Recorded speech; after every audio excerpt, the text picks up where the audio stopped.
This week's episode of the Inside Running Podcast is proudly brought to you by CD Joinery Bluff to Boat Ramp Fun Run. Come visit the stunning northwest coast of Tasmania and plan your ultimate runcation today. It's just 90 minutes from world-famous Cradle Mountain. Indulge in amazing local food and take on the Bluff to Boat Ramp Run and race some of Australia's fastest. You can recover in style with a one-of-a-kind post-race sauna at Savu Saunas. Tasmania is calling. Will you answer? Enter today at blufftoboatramp.com.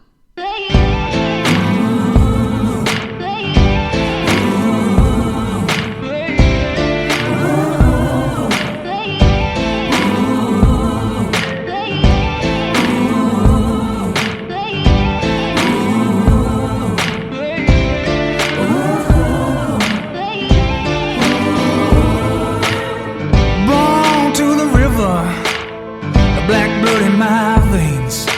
I found out when I was just a child that your skin can bring you so much pain. Now I hear you say you got the best of both ways. Won't you come and take a walk in my shoes and tell me if you... Welcome to episode number 418 of the Inside Running Podcast. A massive thank you for being with us for another week. Got a big show this week. New York Marathon happened yesterday. We're going to be talking about those results. Noosa Bolt up in Queensland on Saturday night. New South Wales 3K champs as well. A bad clash that happened over the weekend, but we will discuss that one as well. Morgan McDonald leaves the OAC. A drug bust that may have some implications for their training partners. Moose on the loose, listen to question, and we're going to preview a few things that are coming up. Welcome my co-host up in Canberra. He's been to the rodeo since we spoke to him last. Croaks, how you going?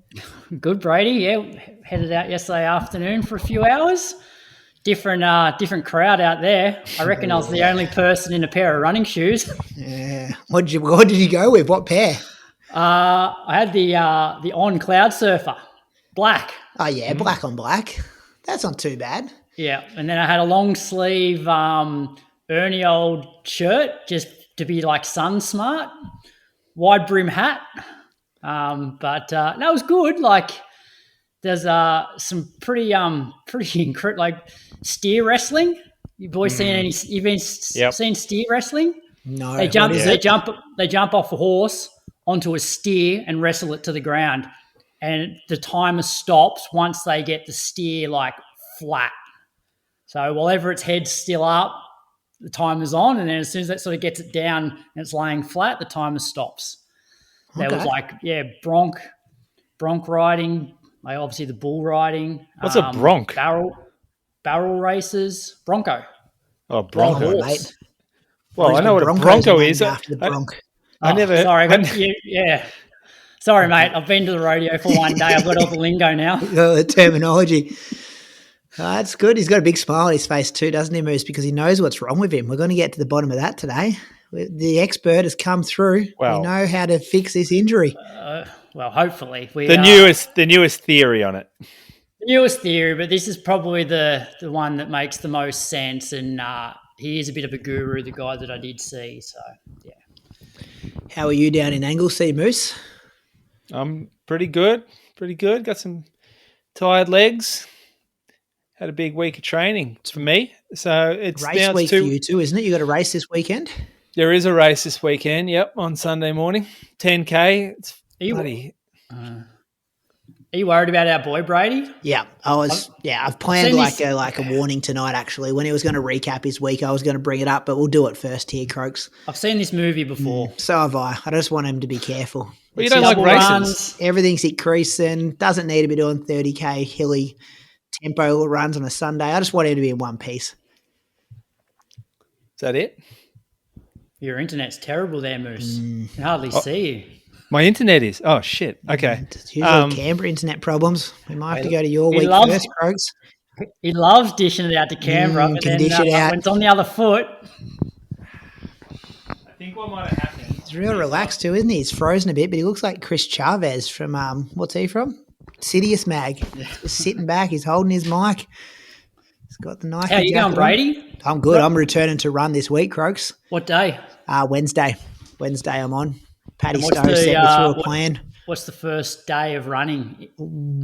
Give me 2 seconds. I will just open it up now because it's actually what I could have done 2 weeks ago, I think. Remember I was jumping on the treadmill a couple of times at the end of those gym sessions? Yeah. Yeah, I think it's like 5 by 1 minute on Wednesday. And then I think, hang on, it's just loading now. Sorry, I should have had this ready for you. Fair bit of walk in between those 1 minute reps. Yeah, so Wednesday is 8 by 1 minute with 2 minutes walk between. Friday is 8 by 2 minutes with 2 minute jog between. And then Sunday is 6 by 3 minutes with 1 minute walk between. So, yeah, then that will be 6 weeks from the scan when I start that. So looking forward to it. Just stoked I got got to this stage, Croaks. I've been waiting for a bit of like no run and depression to hit me, but yeah, it's good. It's gone really fast. Someone commented on my Strava today and they were like, oh, it's dragged forever or something. I was like, nah, it feels like it just happened yesterday. Yeah, I always feel like with injuries, the first week or two always feels like the longest, because especially when you're used to running, like, especially you, like twice a day most days, not doing that for 1 week often feels like a month. But then once you're into that second, third, fourth week, sort of like, well, there's other things to do in my life. It's not everything. And yeah, you don't sort of miss it as much as you think. Yeah. Yep. Nah, so that'd be good. And then you got to go off the symptoms, like just see how you feel when you do that stuff. And then that, I guess, decides what you do the week after that. So yeah, that's me. Moose, you back with us? Can you hear us? I can hear you fine, yeah. I think we can hear you better now too. I think the app's messed up. I can't access any of my settings or anything. But yeah, all good. It's the app's fault, Croaks. Well, yeah, someone else's fault. It is that. App seems to be fine with you and I. I missed your week. Sorry, Brady. Was it a good one? I didn't have a week, Moose. I just said I'm returning to run this Wednesday, which I'm looking forward to. Being in the gym a bit. Have you watched that Starting 5 documentary on Netflix yet? No. It's really good. Both you boys, add it to your list. Well, while we're on YouTube, Netflix, did you guys watch the video I posted on my Instagram the other day? Oh, no. But a few people sent it to me and I haven't watched it yet. So good. It's open here, Moose. I've got a tab open, but I haven't watched it yet. Oh, mate. What is yourself. It's real old school, isn't it? 1970 mindset of a marathon man. It's unbelievable. Like it captures how I feel about running better than any other video I've watched. And it's my idea of running culture.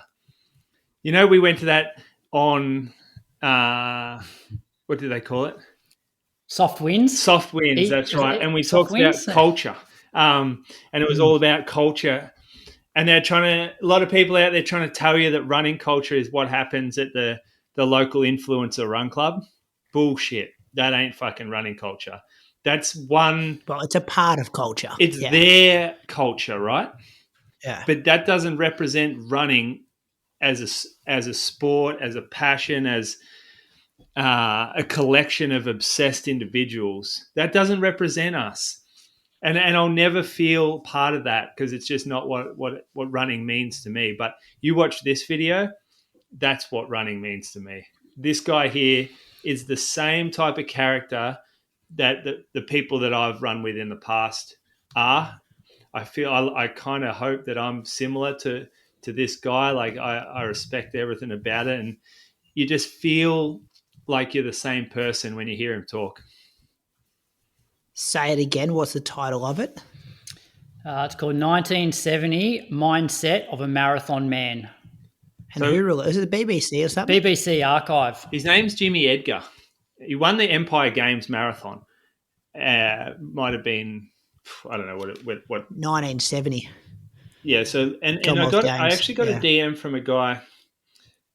His name's Sean Land. He saw that I posted that, and he said it to this guy. Jimmy is the president of his running club.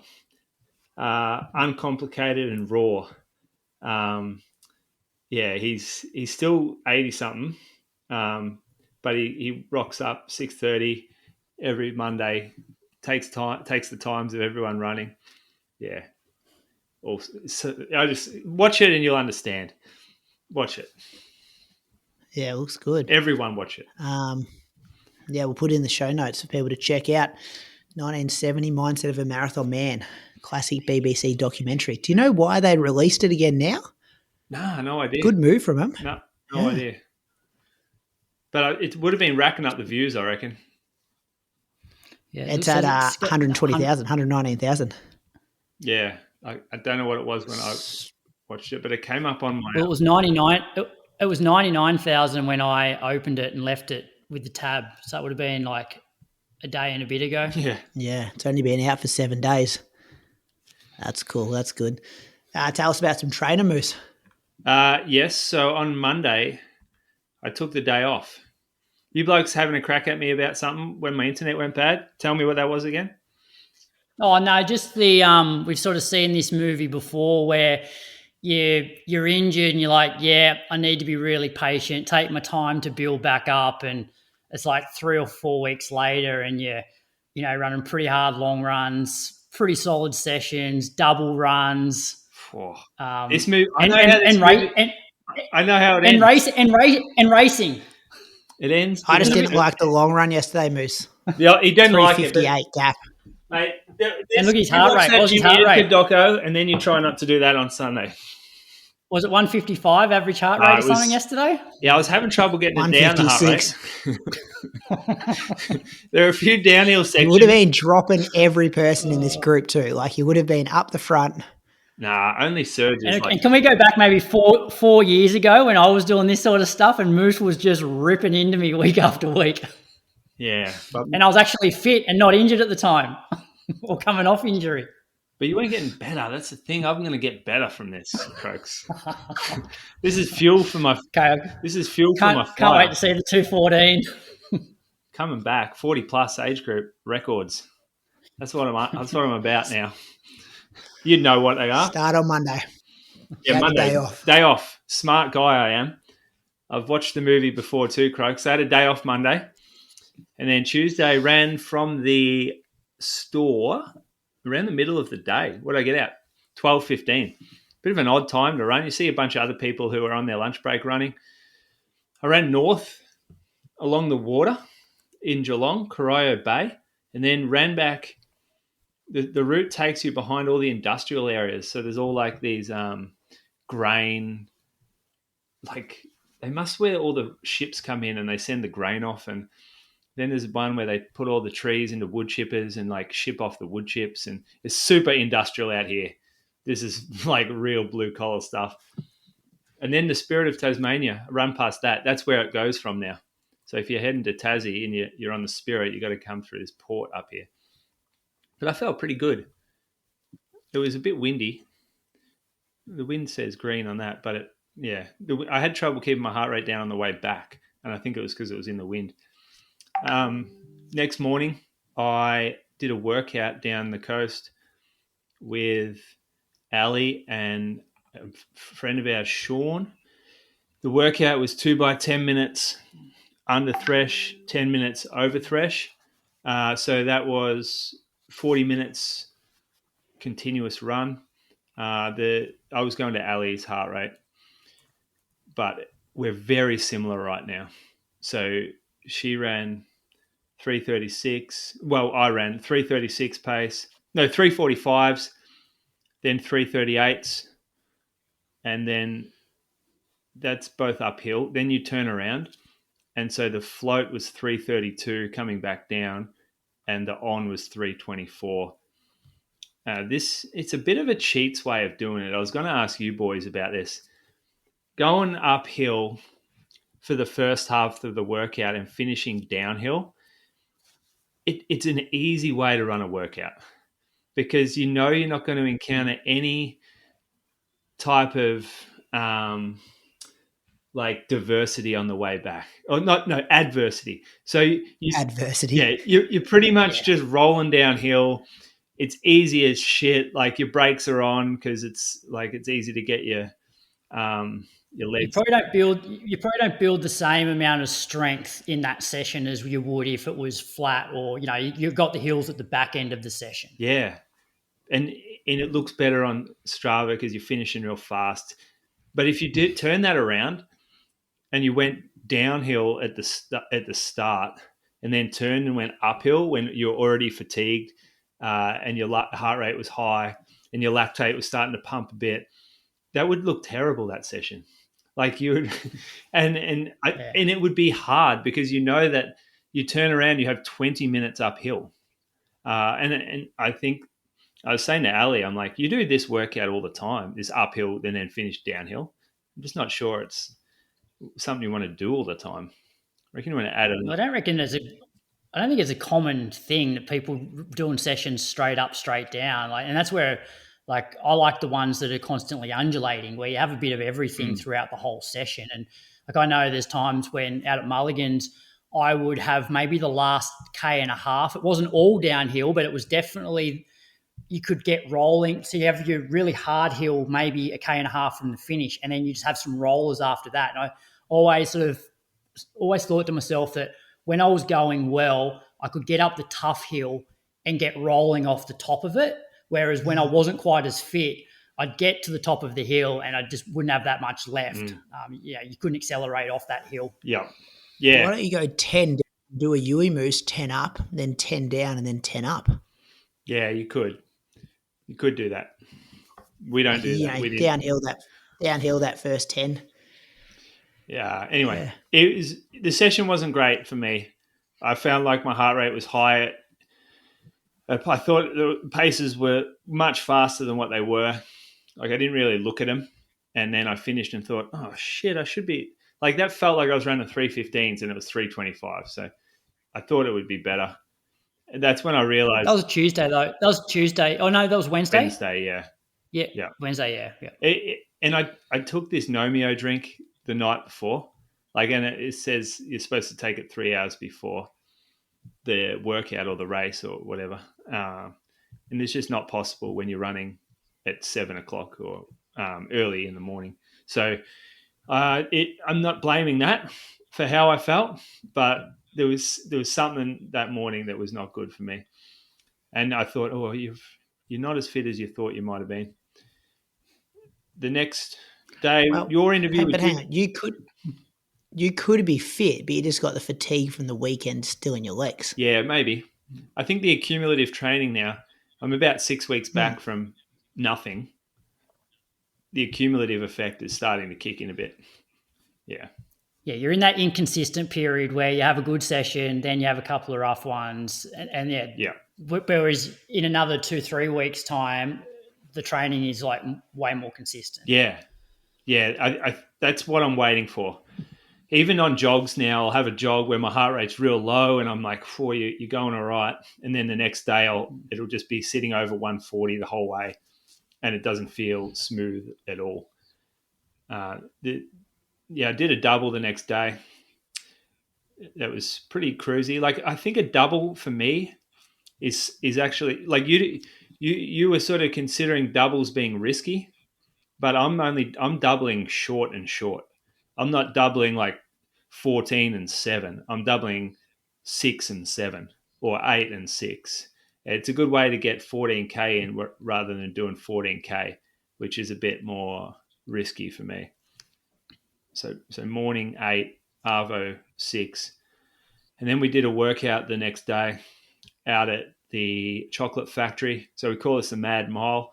We ran the 3-minute repeat. We did 8 by 3 minutes, a 10K effort. This was, again, Ali's workout. I was just jumping in.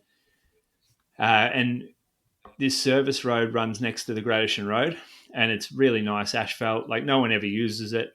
It's pretty flat, and it's 3 minutes exactly between the two roads. So it's perfect for this workout. The only problem is they've cut down the trees between the service road and the highway so everyone can see you. And yeah, it's a small town. So I know Brady would probably adore this. Yeah, what's wrong with that? But I don't love it. The workout. Brady would have his bloke with the truck pacing him. That was Archie's dad back in the day, wasn't it? Yeah, it was. No, he comes on the bike now. No truck. Nah. Jeez, wasn't that some carry on back then? Remember that? That was the half marathon, wasn't it?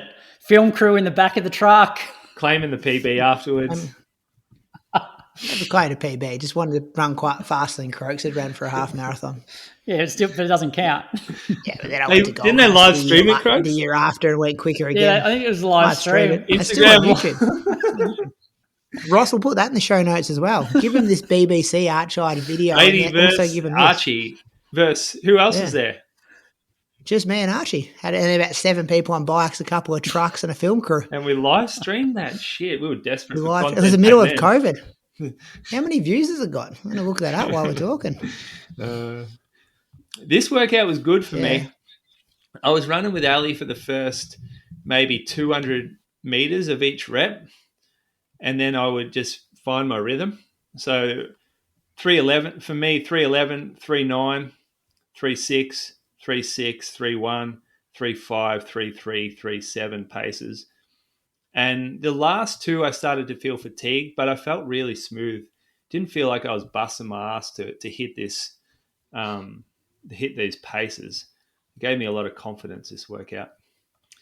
Then, just gap pace. This is more like your 3K pace, Moose. Well, 3:11, 303, 304. No, gap. 3 minutes, 3:01, 2:59, 3:01, 3:01. We go off gap pace when it suits Croaks, but normal pace when it doesn't. You might, yeah. I mean, I'll take the gap pace if you're pumping me up, but if you're telling me I'm running too fast, we're going off normal pace. I did another That's all good. jog the next. No, I didn't. I ran with Crammers the next day. Yeah, I did. This is the fast Crammers, Brady, not your mate. The slow Crammers. My mate's got a stressy. Oh, does Crammers. Oh. Yeah. Who coaches him? Go easy on him. Self-coached, I think.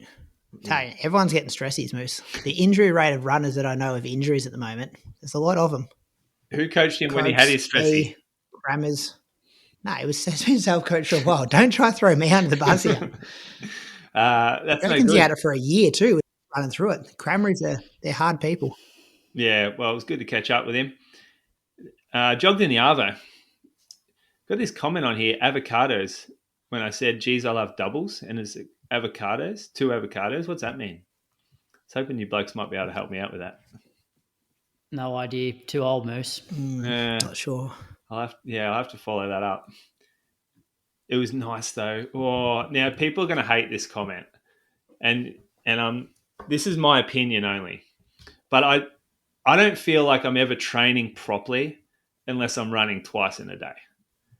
That's when I know that things are going well, and I feel like an athlete. I'm with you, Moose, but I'm at the point now where, as I'm getting older, I realise that mentality for me has to change, and it's probably not that productive for me. I would be much better off jumping on the bike for 45 minutes to an hour. Yes, it's not as enjoyable, but I think that's the problem. I think as you age, you keep comparing yourself to where you were and what you were doing when you were running well, but you can't do what you used to be able to do. Yeah. You mean that is your second one though? Like you run in the morning, then cross train in the afternoon. Yeah. Yeah, well, that's still the same. Is training twice a day. Yeah, Might not be running twice a day. No, it's different. I reckon the mentality is the same though. If you're backing up and going to the gym or going to your shed, I reckon that's still that mindset of like, I'm training hard. Yeah, but in the past, I wouldn't feel like it's the same as me going for a second run. But I feel like physically I'm probably getting just as much because I've run so many miles over the years, going and jumping on the bike for 45 minutes isn't going to take away from my running at all.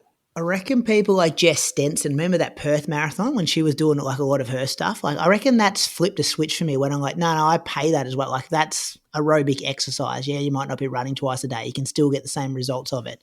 And it's still, especially if you're driving to a gym, it's more of a pain in the ass than running out your front door sometimes. Yeah. So, yeah. I think you're right. It's mindset. But then when I'm running, I'm like, this is what I live for. The second run of the day when I'm kind of tired, but it's heat. There's heat too. Sun's on me. Like it's just enjoying it out there. And I mean, it's a Saturday, so it was a day off. It doesn't often work that you can do that, except if you're a school teacher. But I really enjoy that. And the next day we actually went out to the Otways. So from my house, it was about 45 minutes. We drove down to Ben Werin. So Ben Werin is the hill that a lot of the bike races go over, like Amy's Ride, I think it is, and the Grand Fondos and everything. It's big. It's kind of a mountain. Cadell Evans used to do a lot of repeats there when he was in his off season, when he was back home. I think more like summertime. He would ride this hill because it's one of the biggest hills around. But we drove to the top of that and got out on Mount Sabine, Mount Ben Werin Road, I think it's called. It's where you guys ever go to the Falls Festival down in Lorne? No. Nah, never been. No. I know it. It's shut down now, isn't it? Yeah. It hasn't been there for a while. But this is the road that it was on. And the road is a dirt road. It's beautifully groomed. And it's rolling. It's a rolling kind of course that goes gradually uphill towards a mountain. I forget what the mountain's called. I might be able to see it on the map, actually. It used to get – so the crew that used to run this was Darren Lynch and Rowan Parrott and I think Troopy probably, the old brigade from Geelong, where I think Rowan Walker was probably involved in this for a bit. They used to come down. Mount Cowley, Moose? Pardon? Is it called Mount Cowley? Yeah, it is. Yeah, Mount Cowley. It's like a hard run. It didn't feel that hard going out. We had a really good group. We had a bunch of surf coasters there. We had Darren Lynch's son was out there. He sort of uses it like he's the group down here is starting to get coached by these old cross country dudes like Darren and Rowan, and they're really encouraging a sort of a bit of a throwback in the training mentality. So the group's heading out to hilly courses every Sunday, and it's really cool to see. And there was also some young 20s runners from, one was from Ballarat. There's one from Cairns. One lives in Melbourne. One of them was Marley. He's a good runner. Brooks runner. I think he'd run under 30 minutes before. But we left from the car park and it sort of just heads up. It actually felt like I'm looking at the gap pace here. No wonder I was cooked. So going out like there's some pretty fast gap pace kilometers in here. And I didn't really notice it too much, but we got to the final climb. It hooks up onto the mountain and then we just turn around. There was a car up there that obviously someone had gone walking. Ali was in the back of their ute drinking their water out of their water bottles that they'd put in the back of their car. Thought that was a pretty you can't go doing that, pretty can you? risky move. Just some strangers. What about for the people who get back? Their water's gone. That's what I was thinking. This is rude. Ali Pashley, a friend of the show. Yeah, went into their Didn't think she'd be like that, to be honest. Into the tray of their ute, got their water, and started drinking their water. God. Isn't she she's a professional athlete on whereabouts. She's just drinking out of random drink bottles. Yeah. No, I feel more sorry for the individuals that get back from their bushwalk and their water's empty. Agree. There's no way I was doing that. We were out there for 2 hours and it got fairly warm. Not a single drop of fluid for anyone, except she has decided, no, I'm going to have some of that. The queen. Yeah, a bit different operator. No shame there. No shame. And then, we ran. You think it's all downhill, but there's a few little nasty pinches on the way back. And they start to create havoc when you're really fatigued. And my heart rate didn't really go down much towards the end. It stayed high. Even on the downhills, it was staying high. So between 168 and 180, I spent 23 minutes of my run. So that's either threshold or over threshold. So it's a solid run. And that's a workout, isn't it? Yeah, pretty much. That's my third workout of the week. Yeah. So what do you got? So it's Monday night, we're recording. Will you work out tomorrow? You probably need an extra 24 hours. Well, I work out every Wednesday. Yeah, okay. You're just going to lock that in now? Yeah, I do that because I like Sundays to be difficult. I find value in a difficult Sunday as long as I have Monday, Tuesday to run easy and recover. Yeah. I think it suits my physiology. Like I'm way better doing that on Sunday than running 20K easy and busting out a speed session on Tuesday. Like that's riskier than me pushing a long tempo on a Sunday and then doing a threshold on a Wednesday. Yeah. Yeah. That's good that you're respecting it, because it's got to be one or the other, doesn't it? Can't be like smacking your long runs like that and then be like, oh, I want to hit a really good Tuesday workout and be on the Tuesday, Friday schedule. The young kids can, though. They can recover from that all right. Like you still see, I remember even when I was probably 30, I could do it. Like I'll go back, train with a group Tuesday on the lake, and our Sundays were pretty tough as well, similar to this. Hey legends, if you're looking for your next race to lock in, listen up. The CD Joinery Bluff to Boat Ramp Fun Run and Walk is back on the stunning northwest coast of Tasmania.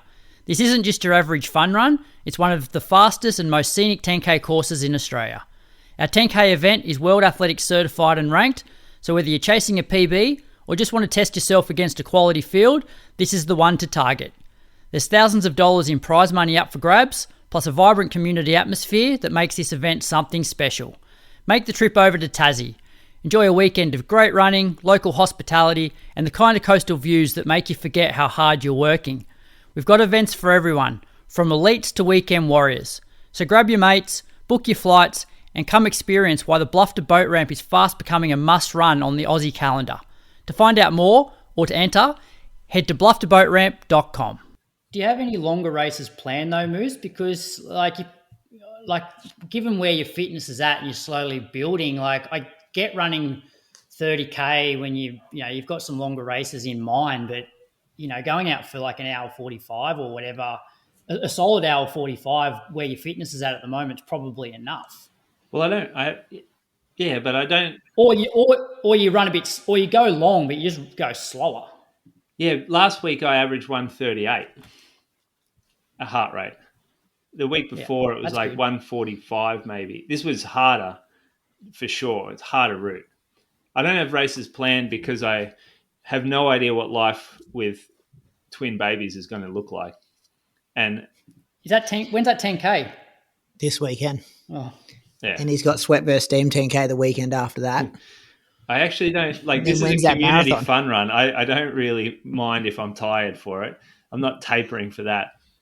The Surf Coast Track Club 10K, and we're doing so. I'll just, it hasn't been launched yet, but I think it's January 3rd. Let me look. I think it's January 3rd. Yeah, it is Saturday evening. We're going to be doing 4 5K events, seeded races, and 10K, and we might even have a under 20 or under 18 3K as well. And so that's what I'll if I can get through training. And my training once the babies come will probably just be like maybe I can get out an hour, and it will be wearing heavy shoes, and I'll do a strong run, and I'll do some surges in a run. It's going to be back to the bare bones stuff. Nothing pretty. That's how I think it's going to go. I can't imagine it being any easier than that. I've been on a lot of Reddit forums. There's one on there. How to cope with twins. Parents of multiples. I think it's called Parents of Multiples, and there's not a single positive comment. It's like a place where people go to vent about how hard it is. So my expectations are that it's going to be the hardest thing in my whole life. The 8 weeks after they're born, maybe the 16 weeks after. Yeah, but you can find a few good coping strategies on there. You got a storm rolling through down your way? Nah. Was he cutting out a bit then too, Croaks? Yeah, he was. We've got a storm rolling through up here. So do we. Can you hear the thunder and stuff? No. Oh, there's like thunder and lightning. Dogs are barking. Windows are shaking. We'll see how we go, listeners, in this next hour of the show. That's good, Moose. We're just concerned about you because we know if you also get injured, we're just holding on to hope at the moment. You're the shining light. Yeah, I'm pretty good at the moment. My body's tired, not sore though. Your turn. Oh. You and I, Croaks, for this next bit while he sorts it out. Tell us about this specialist. Do you want me to run through the week? Yeah. But everyone wants to know about this specialist appointment. All right. So it kicked off on Monday. So I hadn't run since the Thursday. That's when my calf sort of really cramped up on me and was tender for a few days. So after work on the Monday, jumped on the treadmill, got through 30 minutes. It was pretty good for maybe 28 minutes. And then the last couple of minutes, it was just starting to get like that sort of sensation where it might go on me. So I just pulled the pin at 30 minutes. Then on Tuesday, I did an hour 42 on the bike and gym in the afternoon before coaching. And then on the Wednesday, I wanted to do something hard, but I didn't really want to do like a session. So I had a look to see if there was any sort of like these road races or like races to do. And there was one that was like 32K. I'm like, oh, that's cool. That'll be like, less than an hour.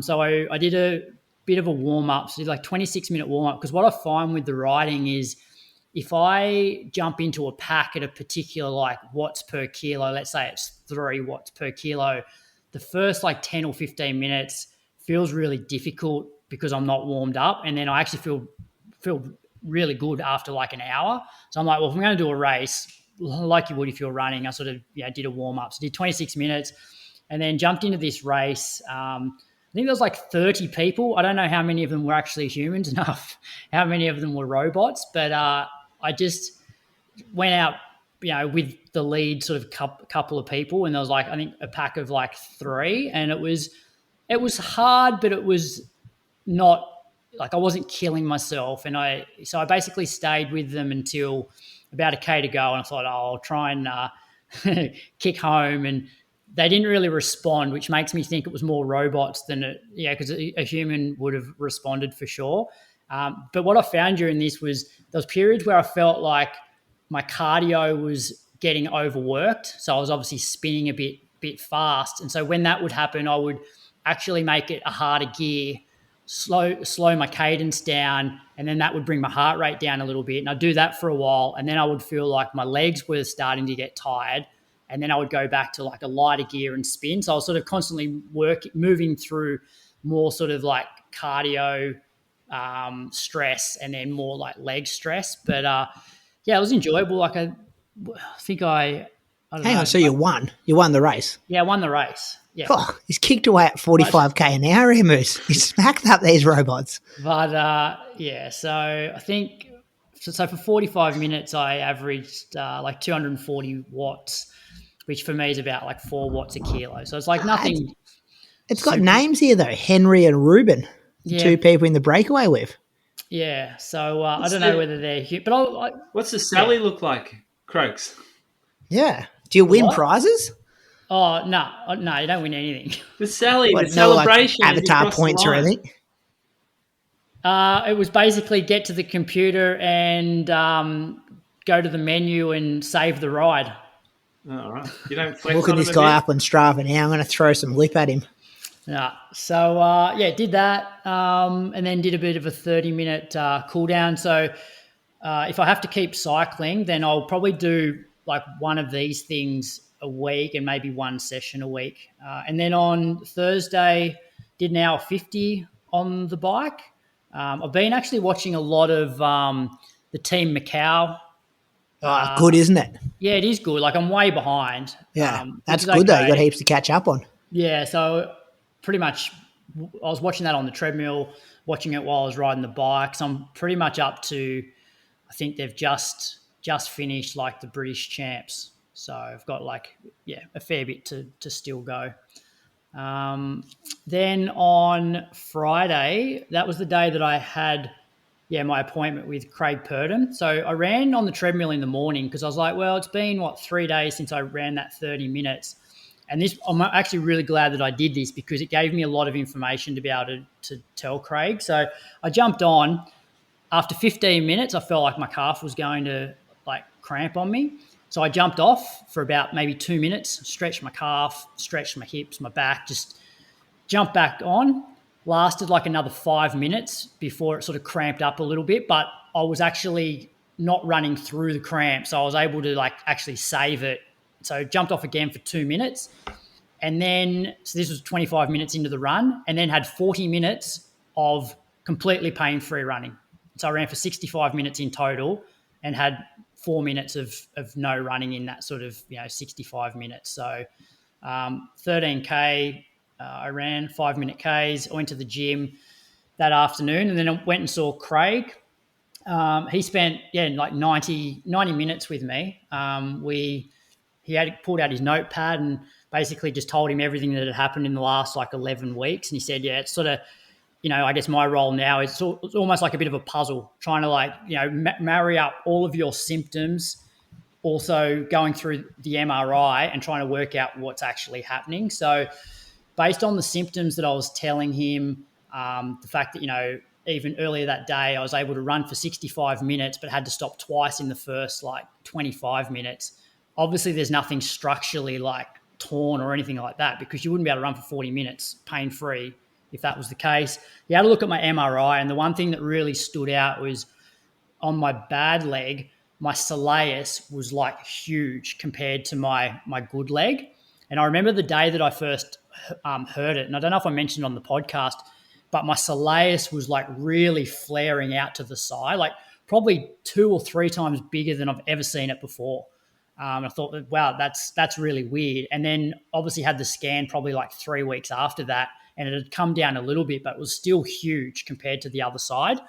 And then he obviously did some more testing in terms of getting me to hop, watching to see which muscles were actually activating while I was doing all that.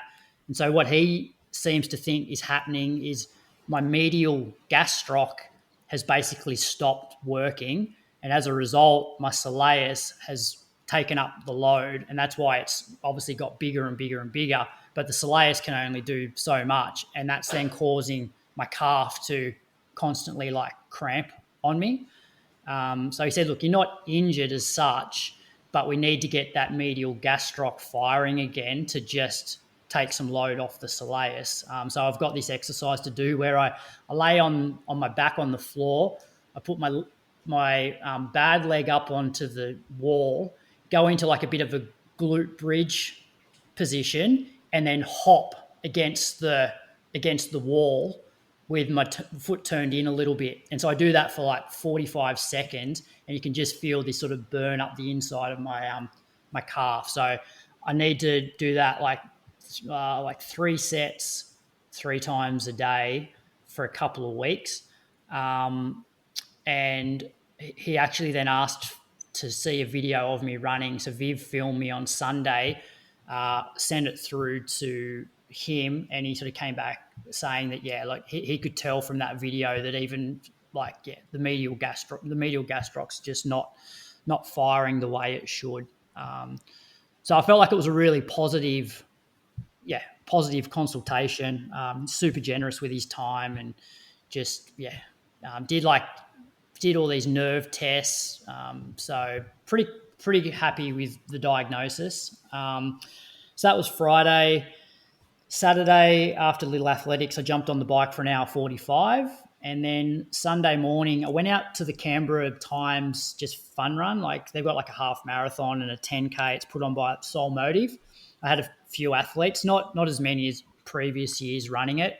And then when I got back, just before we were headed out to the Rodeo, I jumped on the treadmill for 35 minutes and had no issues at all, no awareness for that 35 minutes. So that's a week of just over 11 hours of exercise, three runs, 1, 2, 3, 4 bike rides, and a couple of gym sessions.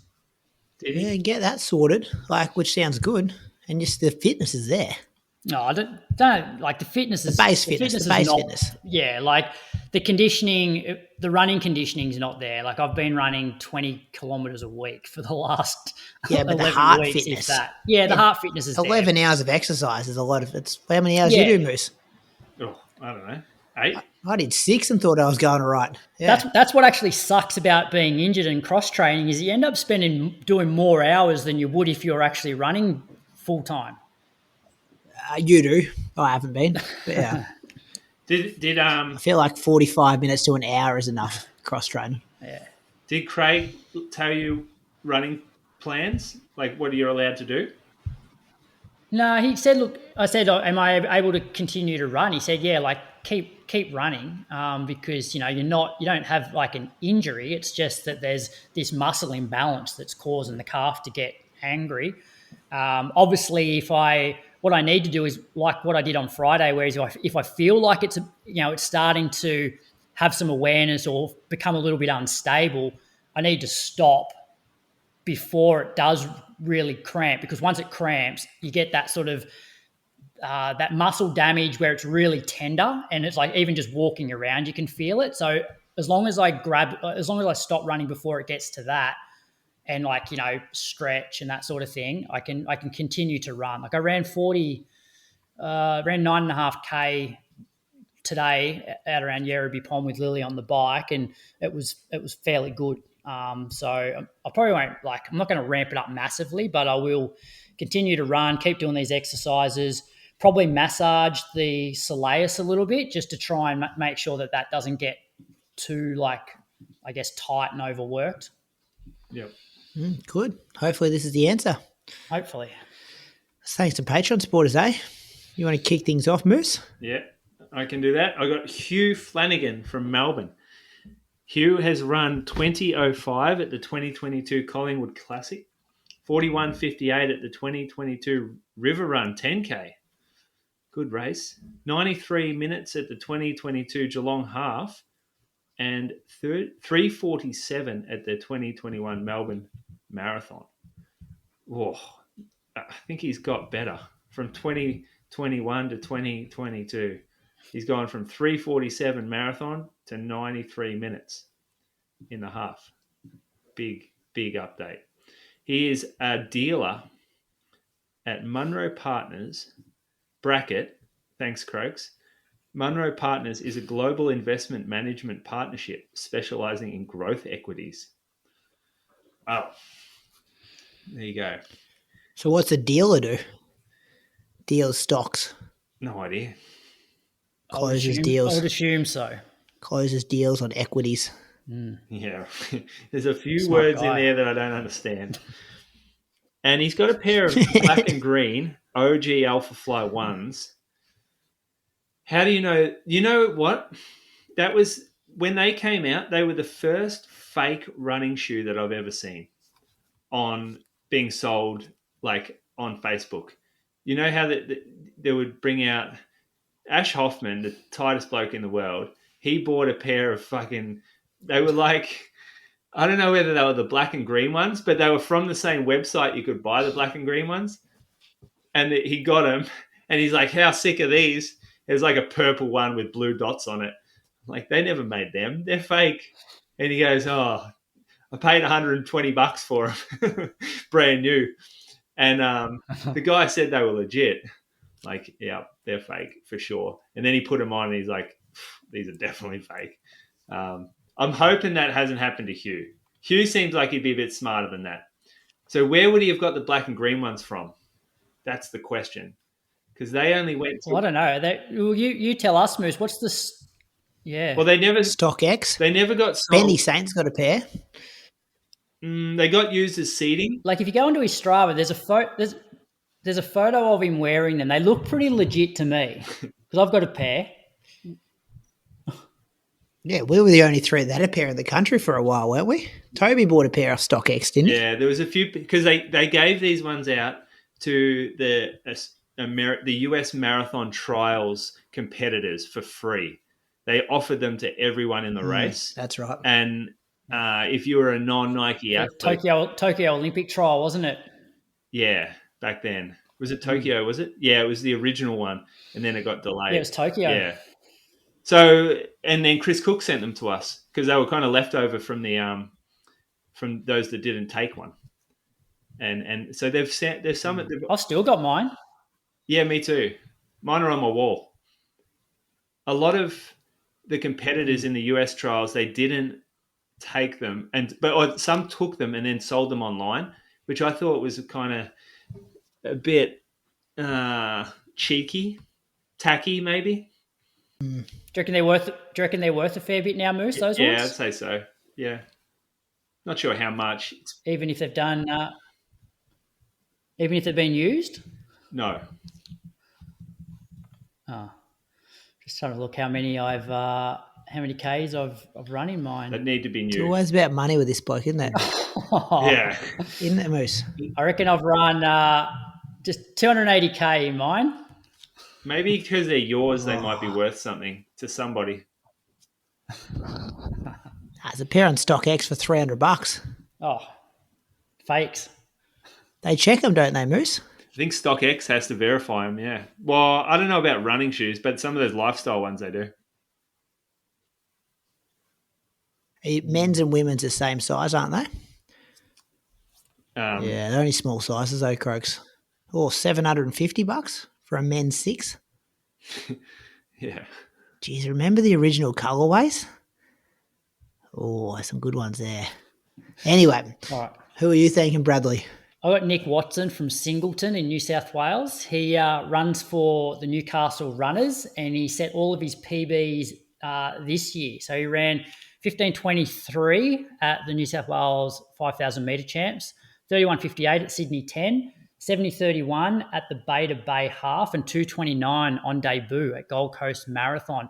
I'm pretty sure he's a CHPP maintenance planner at Glencore. And I believe CHPP stands for Coal Handling and Preparation Plant. On you, Nick. Some quick times as well from Nick. I'm going to thank Michael Uri. He's from Melbourne and runs for Box Hill.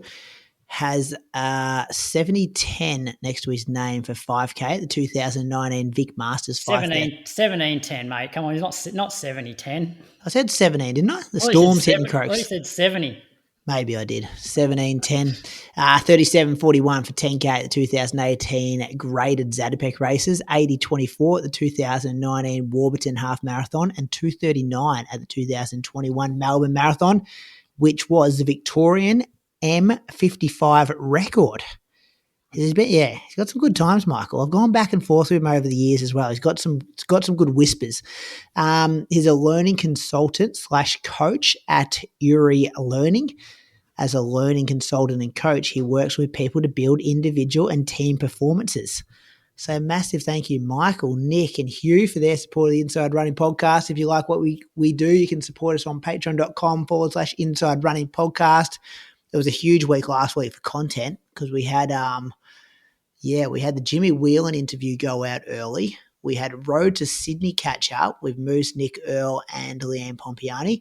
And we had the second episode of the Road to Valencia with Simone McInnes. So, a lot of content. If that's what you're after, click that link, check things out. Runner news, thanks to Axel Coffee as always for bringing us this week's race results. Check them out at axelcoffee.com.au. Kick us off with New York Marathon, Croaks. Yeah, fair bit happened overnight. Did you watch the race, Brady? Watched the last 20 seconds of the men's race, Croaks. Epic finish, but that's all I saw. All right. Well, I'll go through the results. There's obviously a few talking points. So in the men's, Benson Kipruto, he got the win, 2:08.09. He went through halfway in 65.16 and closed in a 62.53. Beat Alexander Mutiso, who also ran 2:08.09, but he lost by 16 hundredths of a second. So bit like the old World Champs finish. I think that was 300ths of a second, though, the World Champs finish. And Albert Korir was third in 2:08.57. Just some other sort of standout results. Patrick Diva from the UK, he was fourth in 2:08.58, which was his marathon debut. Kipchoge was 17th in 2:14. Sondra Moen was 8th, 2:10.15. Charlie Hicks, he was the first US athlete, and he was also on debut. He ran 2:09.58. Joe Klecker and Hilary Ball both made their debuts and ran 2:10. So, bit to unpack there. Where do we want to start? Kipchoge or the winners? Go the winners first. Benson's got a pretty good record, doesn't he? So has Mutiso as well. Both the boys in the same purple Adidas kit coming into the finish line. Yeah, I said I haven't seen anything of it, but it's funny how New York. What's the elevation of New York compared to Sydney? Is it similar? Less? I think it's less. No, it's less, I think. Yeah, like, I'll find a guy now who ran it. but they but they don't run. Well, they didn't here run as fast as in Sydney. Perfect weather too, wasn't it? It's rare that they're pretty negative cool and splitting no wind. that. That because the second half they're coming through Manhattan Central Park. It gets pretty tough. Yeah. But even the women, like they negative splitted by a bit as well, and they were probably a little bit more aggressive than what the men were through halfway. But yeah, Kipchoge, 17th, 2:14. Not sure about the get-up he was in. Like, what was... Ugh. He's a bit of a marketing exercise now, isn't he? Marketing exercise for the races, like the event rolls him out, and then obviously Nike are like, you're not going to win, so why don't you try this new top we got? And we'll release that to the public. But I don't get it. It's like nobody wants to buy that shirt because Kipchoge wore it. Like if Kipchoge wears it and runs 2:02, then it's like, okay, I want that shirt. But it's a pretty cool looking shirt, Croaks. I couldn't get away with it in my hometown, but it's a pretty cool looking shirt. Really? I like it. It's supposed to be I like awesome. it real good. Like I got a mate who's put one on before, and he said so it promotes airflow, and he said it's like having fans on. Like wearing the shirt, it feels like you've got fans all through, like cooling you the whole time as the airflow. You know what I'm saying in terms of like, it's not a great marketing tool when the guy that it's meant to be a performance piece of kit. Yeah, I know your point. And he's running and he's not performing. Yeah, I get it. But this was always a marketing thing though. So quick after Sydney, like he's never done 2 marathons that close together ever. So it was all, and Safan, like we'll get to the women's race in a minute, like it was a similar story. What's he signed up to do? The Kipchoge's World Tour, 7 marathons in 7 continents, but over 2 years. Yeah. So that means he's coming back to Australia. So it means he's going to be doing 4 marathons one year, 3 the next. And he said he still wants, his manager came out and said he still wants to be in the elite fields, but like running as fast as he possibly can is no longer the goal. He'll get into the elite fields. Look, Moose got into the Sydney elite field. He tried to pull out, though, to his credit. He did try to pull out of that. His messages confirming that. So he's going. So it's a marketer's or a race organiser's dream, isn't it? So people are sitting there like, so what is Sydney going? Hang on, Australia's in a pretty unique situation where there's only 3 or 4 options. So the people from Nike, from Melbourne Marathon, surely they're on the blower saying, hey, we're the Nike event. Yep. Matt, you've done Sydney before. What do we need to pay to get to Melbourne? Ryan McDonald would be making inquiries from the Gold Coast. Sydney say, hey, come back. We got that good relationship. I reckon it's a Nike play, this one. I reckon it's Nike over World Marathon. He only goes to Nike races. Yeah. Yeah. Yep, I do. I reckon. What do we think, though, about his doing this, like, in terms of his legacy? Like, I know now it's more about him promoting the sport and being a marketing tool, but I don't know. There's something about you want the champions to, I don't know, go out as champions, and him coming out and running 2:15 to 2:20 at marathons, like, I don't know. Yeah. But you wouldn't say the same about Mona. Mona goes out and paces the 3-hour bunch at Gold Coast and stuff. Yeah, that's different. Well, going out and pacing the 3-hour group's different to still rocking up to a marathon, still wanting to compete. Yeah, I know what you mean. But this is, like, doesn't he always say he wants to bring the running world together? Like, that's his big line. I would have loved if he come out and said, you know what, I want to sort out the doping problem in my own country.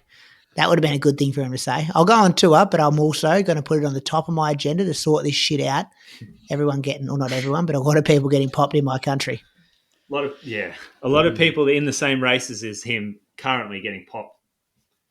Like, he'd be looking around going, I like it, Craig. He's got to make money. It's going to be, the events that get him there are going to be do you great. Reckon he needs to make money? Well, I don't reckon he needs to make money. He's in a position where he can benefit from making more money. So why not? I don't think the money's an issue for him. It's a win-win for everyone, though, isn't it? Like, let's say he's at Melbourne Marathon next year. That's a win for Melbourne Marathon. It's a win for him. It's a win for people like us who create content. It's a win for the kids who come out on the side of the road and watch him. You saw what he did in Sydney. It doesn't matter if he's coming 5th or he's coming 50th. That's a win.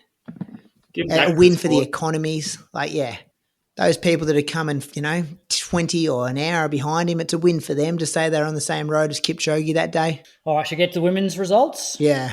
Hellen Obiri, she got the win, 2:19.51. Her splits were 71.01 and 68.50. It was a course record by almost 3 minutes, and I believe that record stood since like 2003. Sharon Lokedi was second, 2:20.07, and Sheila Chepkirui was third, 2:20.24. Fiona O'Keefe, she was fourth, 2:22.49. So she was the first US athlete, and it was a US course record. Safan Hassan was sixth in 2:24, and it was the first time that Kenya achieved podium sweeps in both the events. These ladies know how to race at New York too, don't they? Like, they've been there the last couple of years. How many times has Obiri won it now? 3? Sorry to put you on the spot like that. 2? Was she second once as well? Yeah, Did she come second? Second once. I'll look it up. Anyway, like that's when I saw that Safan was going to try double dip off of Sydney, I was like, she got to get past Obiri and Lokedi. Like, they know how to run well on this course. So no surprises there. And good to see a course record go down like they went for it, didn't they? Oh, she closed so hard, like 68.50. Yeah, it's good to see. Yeah, she won it in 2023, was second in 2024, and won it this year. Hey, back to the men's race as well. The first American was this Joel Reschchow. He finished a couple of seconds in front of Charles Hicks, 2:09.56. Random guy, never heard of him. That's why I reckon you've missed him in the results. Long black hair. Yeah, right. He looked like Noah. Was it Noah Drudy back in the day? Yeah. Drody, yeah. Have a look at this guy. I follow American running pretty closely because it's got a pretty big profile. Never heard of this guy. And, he's come across the line in, 2:09.56. Took a couple minutes off his PB. He's from the Minnesota Distance Elite. Safan wouldn't be real happy with that result. And I guess that's the difference between her and Kipchoge. Like, Kipchoge is well and truly like on the way out. Like, he's done in terms of like being at the pinnacle. Whereas Safan Hassan, like, she's a competitor. She's still in the prime of her career. She doesn't want to be coming 6th in these races. No, she's pretty competitive. Yeah. Boys, I've worked out why my internet's bad. Why? So the tree that came down at our house took out this cable, and it's the NBN cable. So my modem's just running off. That will probably have a bit to do with it. Our modem's running off the SIM card. It's back as a backup, and that's why it's real sketchy. So, yep, that's it. Sorry about that. You're all right. You're good. That was New York. Noosa Bolt happened Saturday night. The ladies went off first. The boys tried to catch them. The boys did catch them. Jude Thomas, back-to-back wins, 13.51. Callum Davies second, bit of a sprint finish, 13.52. Matt Buckell was with him at the last turn. He was in third, which is a good run for Matt, but they really put the foot down to put 6 and 5 seconds into him in third, 13.57. Still a massive podium for him to be on there. Maudie Skyring got the win in the women's. They dawdled a bit. I was expecting to see Leanne at the front, kind of like she did last year, to make it as hard as possible, but she kind of spent more time in the middle of the pack. Croaks, you watch it? Moose? Yeah, did mine kept freezing a little bit because they were about to be hit by a storm up there. Yeah, okay. So it wasn't raining, but it was quite windy. I thought she was going to take off. She was just chilling. She did go to the front at 3K or something and really split the pack up, but she couldn't get rid of Maudie and Georgie Grgec, who we spoke about after Melbourne half. She was second there. So Maudie got the win, 16.05. Georgie was second, 16.06. Leanne also 16.06 for third. Other notable things was Adam Goddard in the Nike Pro Kit. So that's a big development there. Hadn't heard any whispers about that, but showing the kit. And it was a yearly reminder of Craig Mottram on the microphone. He does not take a breath, that bloke. He just goes the whole time at 100%. And even Carly didn't know who, like, she doesn't know who Craig Mottram is. And she's like, who is this commentator? Like, he is intense, which gets people up and about, I'm sure. I did love the reference to himself winning the race, like, a number of times. He was like, something like, what did he say? Oh, I wonder who coaches Maudie. It must be the 3 or 4 time winner of this event or something like that. And I'm like, he referred to himself as a legend of the sport. I love it. I guess he is, but I don't know whether you want to say that as a commentator. Yeah, he got the energy. He turns it up to 10 out of 10 for that event. So, and he must listen to Moose most weeks. Moose, that's the type of thing Moose would say on this show. He ain't listening to this I show. referenced myself as a legend of the sport like 6 times yesterday on the long run. Yeah, so he does get a lot of like sneaky little on plugs in there too, which is probably doing that gig for, who's the sponsor of that? ASICS? ASICS, yeah. He's wearing like an ASICS top. But he gets the on plugs in strong, which is good. He was part of the Legends race before the ASICS Bolt. Oh, was he? Yeah. Yeah, okay. Always entertaining watching the Noosa Bolt anyway. Moose, New South Wales 3K champs? Yeah, always. This is always one of the first track races of the season that we keep an eye on. It normally gets some good fields to it. The men, Josh Phillips is a 3-peat this year. He ran 8:03 to beat Isaac Shaw 8:05 and Oliver Ham 8:07. The under-16 Aussie record went down to Evan Rowbotham. He ran 8:16 and broke Josh Torley's record that was 8:25. So that's a massive cut off the record. In the ladies, Jayla Hancock Cameron ran 9:09 and beat Zoe Malhouche 9:15. Stephanie Kelly was 9:18. So yeah, still some good results. Some good athletes still get around the 3K in New South Wales. It's good to see. Yeah, it's good to see Jayla. Like, remember this was the race last year where Jayla won and then got DQ'd because I think her boyfriend was running like on the infield, almost like sort of. Well, he wasn't pacing her, but it looked like he was pacing her. He was encouraging her in the infield. One of the stupidest decisions you'll see. Yeah, I remember that. Thanks for reminding me, Croaks. Hey, on New York too, Molly Seidel didn't finish, did she? See that? She was returned to racing. The Olympic silver medalist. Did Bekele finish? Bekele didn't finish either. Yeah, no kidding. They were saying on Twitter today there's like I think it might be mile 17 or something. A lot of pros pull out there because it's like straight across to the finish line. It's like a prominent people for people DNFing. So if you're ever on course, get to that point. Might be able to snag a bib. Will we ever see Bekele finish another marathon? I thought he was good for this one when they signed him up late. I was like, he wouldn't be coming off 2 weeks' notice if he didn't think he was at least a chance to finish. He is never good for anyone. From now on, from 5 marathons ago to now. Mate, he's just giving back to the sport, Moose. He's just rocking up here to promote the event. If I was a race approach to Kipchoge, isn't it? You'd really want to have some clauses in his contract that he gets across that finish line. Yeah. The other bit of news, Morgan McDonald leaving the OAC is going to stay in Boulder, his post said. But yeah, we'll know along. And I think he's still with On. But he will no longer be training with that training group, which is coached by Dathan Ritzenheim.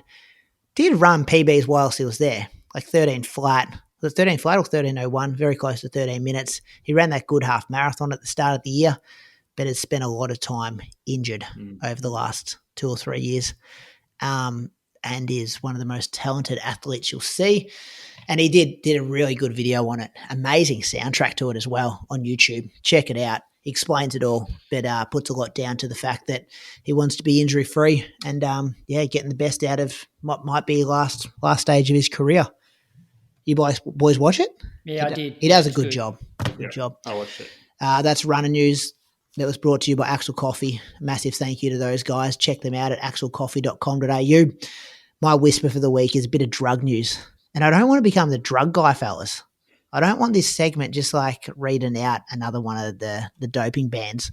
But this one, there was some doping news that came out from the AIU during the week. It was from Eshond Chariot. He's been banned for 3 years for doping after he finished second at the Buenos Aires Marathon. He's a 209 guy. I'm going to have a go at saying this drug, trimepazine. They call it TMZ, don't they, for short? Anyway, you're probably saying, like, who cares, Brady, 209 guy from Kenya, why are we talking about this guy? But he is the training partner of Sebastian Sawe, who did win Berlin, and also Amos Kipruto, Benson Kipruto, who just won New York, and Evans Chebet, who's one of the best marathon runners in the world as well as track stars Emmanuel Wanyoni and Faniel Koich. So this is a loaded training group. And I did love, because they asked Benson Kipruto about it at the New York press conference, and he kind of said, like, this is bad for the team's image. It undermines the testing program that Sawe and Adidas have created at the camp. That, remember that lead into Berlin? He was like, test me as many times as you want. I want to have at least 20 tests lead into Berlin, yada, yada, yada. But yeah, interesting when this stuff happens. And I thought it was worth making a note of, because A, the way they responded, which I loved, but also if things are close to home, that's not good. We got to keep good for highlighting those guys, it. not good for the sport. You might not want to be the guy that pulls the like talks about the drug stuff, but if we're not talking about it, then it goes unnoticed, unchecked. I think it needs to be highlighted when these bans come out. It's if you create enough of a consequence for it, where someone who is considering it goes, oh, I could never deal with the repercussions of this. I just don't know whether the repercussions within their own country are strong enough. Like whether the moral repercussions or the social repercussions are enough to turn someone away from it. Yeah, and I just want to make our listeners aware. So when they do watch, Kipruto finish that New York race yesterday and go, oh, what an amazing finish that was. They're like, well, his training partner's just been handed a 3-year ban. And I'm not saying there's any connection there at all, but like, okay, so how has Benson reacted to that? I'm going to go watch a press conference where Benson does react and he looks really pissed off about it. So, and then you go, well, Kip Limo didn't even answer those questions and had 5 people tapping him on the shoulders when he went to talk, when people asked him about Roof Chepngetich and being associated with Rosa. So it's like more so what are the reactions like at these things and how is it affecting their culture? And he kind of said as well, like the camp is investigating this. So you hope it's more than just words, but I think you just need to be aware of it, that it's happening in the same camp as, Wanyoni just won the world champs gold medal for the 800. They all got different managers though. I'm not sure about the managers. This is Claudio Baradali's 2 running club, which is based in Capsladbet. And this is just what it includes. But yeah, I'm assuming they'd probably all have different managers. Yeah, so Wanyoni's got like a Spanish manager and Faniel Koich has a US manager. So they've got different managers. Who's Kipruto got? Let me have a look. Benson Kipruto and Sebastian Sawe. But anyway, that's sad. We need to bring it up and talk about it, but you got to do it. Benson is Demadonna. Gianni Demadonna. Oh yeah, one of the big hitters. Who is S-Pod? Noosa on the loose. Who was his manager? Popped. Who was his agent? The guy that got popped. Let me have a look. What was his name? S-Fod. I've got it, Grgec. All right. Get us ready for Moose on the loose. Who's Sawe? This guy doesn't even have much on his profile. No, it doesn't. That doesn't say who represents him on his profile. Sawe's got the same manager as Faniel Koich, Eric Lillot, US. Yeah. All right, Moose on the looses.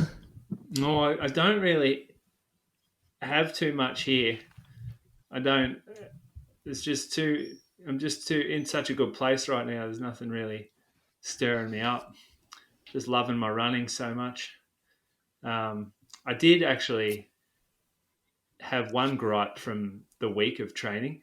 It was on Friday, did a 3-minute workout with Ali, and each rep I dusted her by a fair bit, like smashed her. She was way back.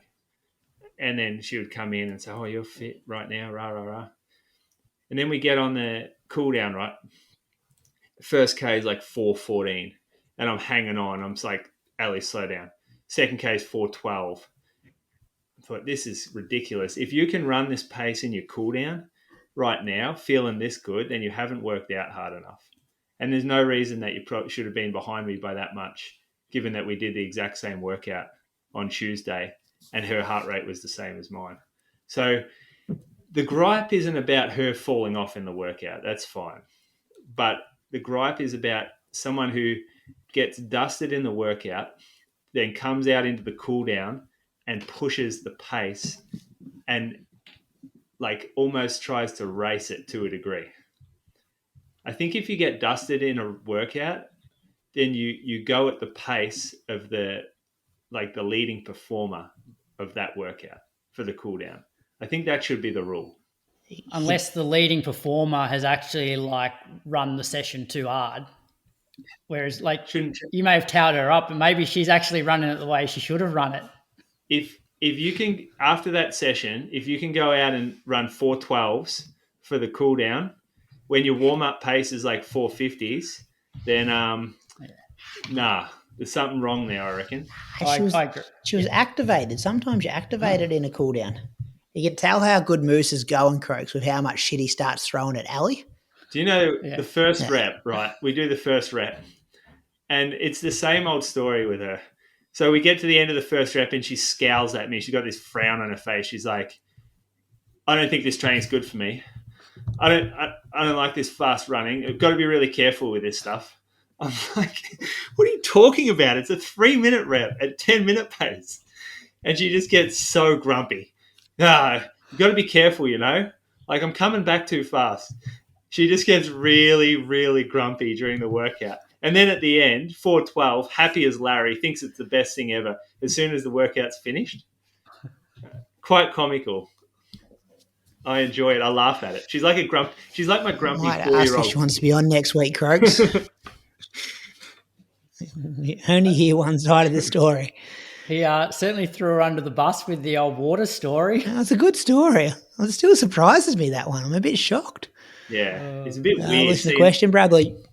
Just on the Moose on the loose, I've got something else that's sort of not angry about it, but just the state of interclub, some state championships. So ACT held their 10,000 metre state championships 2 weeks ago. There were no women. There were 2 men, and one of those men didn't finish. So that guy, all he had to do was actually just finish the race and he would have picked up the silver medal. South Australia had their 10,000 metre titles on the weekend. There were 2 men in the open category. There were a few in the over 35s, but there were just 2 men in the open category, and there were 2 women in the open category. Do we need to can these events?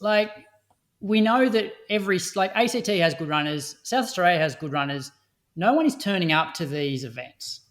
I went out to Interclub the other week, and there was a 3K on. There were 5 people in the race, and that was from 14-year-old girls to 30-year-old men, all in the one race. That's how many people were getting to these events. Yeah. Yeah, track's dead. What's going to say? What's better? What we're getting, like the Collingwood Classic or these night of 5Ks and stuff like that. That's the only thing that's saving track in the next 5 years. But you rock up yesterday morning to the Canberra Times Fun Run, and there's 1,000 on the start line for a 10K. Yeah, sweat first steam, sold out, mate. Sold out. People want to race the paddle steamer. Amateur athletics or the old school athletics needs to change their ways, and they need to bring down the barriers to make it accessible for just the punter that wants to go and run 10K on the track, or just to get people involved in the sport again, like in track, that is, like, because they're obviously involved in fun runs. Yeah, it's not a good look. Like, it's been going that way for a while, I reckon. You probably just haven't been to the track in 10 years to see it. Yeah. But what Brady's right. It's good from you, though. It's good to see you fired up. The way to get it change is nights like the Box Hill Classics and the standalone events where someone goes to compete against other like-minded people, because like the 3K runner, 5K runner has nothing in common with the distance thrower. They need to separate it, I think. They need to have track, or even just short track, long track, throws, jumps. And then what you'll get is a lot of like-minded people showing up to the one sport or the one event. Just like you get to these big classic, like, recreational events that still have elites. Like the Box Hill ones are awesome. They're probably the best example of it. We try with the Surf Coast Classic, and we sell out basically 4 5K races and a 10K race because everyone is on the same page as, like, we love distance running. We don't love long jump. And if you're going to put, like, if a distance runner goes down and there's one 3K race on, like, 4 hours after the scheduled starts, you're just not around your own people. You're sort of forced into something you don't want to be part of. Yep. Well put.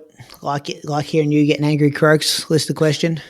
This episode's listener question is proudly brought to you by Precision Fuel and Hydration. And a question I'm going to go with tonight is advice on any field-based tests you can use to measure current fitness to help set training parameters. And that question came in from Liam Johnson. This is a good question.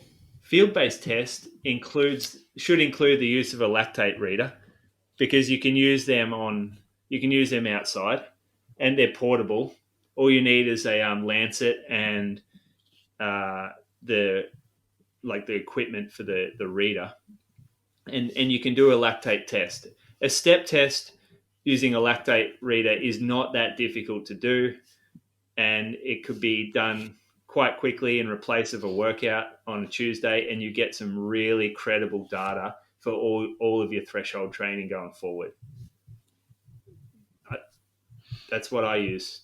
It's still fairly complicated for most people, though. Like, so if somebody starts with me, I'll often, depending on where their fitness is at, like if they're if they're coming off an injury or something like that, then I won't push them initially. Like, we might just string together 4 to 6 weeks of training. But if somebody's healthy and has been training a bit, I'll often just go and get them to go and do go and find one of the faster park run courses around, go and run a 5K. And I say to them, look, you don't need to absolutely bury yourself. Like, 95% effort is close enough for our training paces. So that means getting to 3K, knowing that you can actually at least hold it, if not kick down a little bit for that test. And then that's enough information for me to be able to, work out some rough training paces. And then you start to, obviously, some athletes might be naturally suited to the longer distances. So the training paces don't always sort of match up. But I feel like just going out and running a pretty solid sort of 5K park run can give you enough information to prescribe some rough paces for 3-minute reps, 6-minute reps, that sort of thing. Why aren't you sending them down and to accessible? Club, mate? Pretty easy to find a decent park run. Because I don't want to hit them up with, if you need to pay $200 to go. You need to join a club. You have to buy some spikes because the officials will yell at you if you rock up with super shoes. It's also going to be at 4:30 p.m. in the afternoon. All right, this next athlete that starts with me, it's like, okay, which club do you want to sign up with? Western Creek, Gungahlin? Yeah, it's a complicated process for a simple sport. Yeah, I like that, Croaks. I would do the same. I also then, like, when you've been working with an athlete for a while, like looking at I love workouts where you got to do a float recovery. I reckon you can learn a lot about an athlete's fitness in how they handle floats. like, a 1K under threshold of 1K. I used to give this to me a bit, Moose, like that 5 minutes under, 5 minutes over, 10 minutes over, 10 minutes under. Like, if they are battling with that float recovery, I think it really shows some weaknesses there and where their fitness is at. Used to use even common fartleks, like a moose fartlek or a mono fartlek, like what kind of distance are you covering in those times when you're actually doing the workouts properly, like you're not just using it as a 30-minute or a 20-minute time trial. You're actually changing the paces and keeping the floats honest and or jogging in a moose fartlek kind of thing.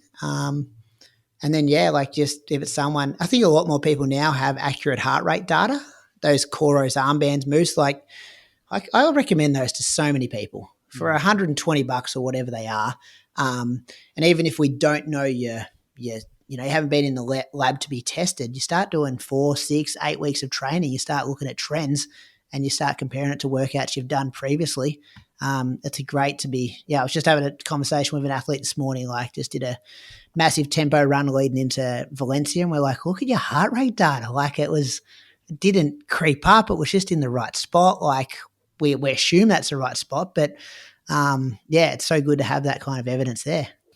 We all had a different suggestion, but I think they're all relevant. That was brought to you by Precision Fuel and Hydration. Visit precisionhydration.com.au. Use the code IR-SPRING2025 for 15% off your first order. What's coming up, boys? We've got the Queensland 5,000 metre champs. We're going to see Tim Vincent, Liam Bouden, Louis McAfee. He was in action in the Noosa Bolt. Don't know. I guess we'll find out. We might be having the same discussion about how there's all these great athletes in Queensland, but we only had 10 people in the elite male field. No, this is different. This is the night of 5Ks. Yeah.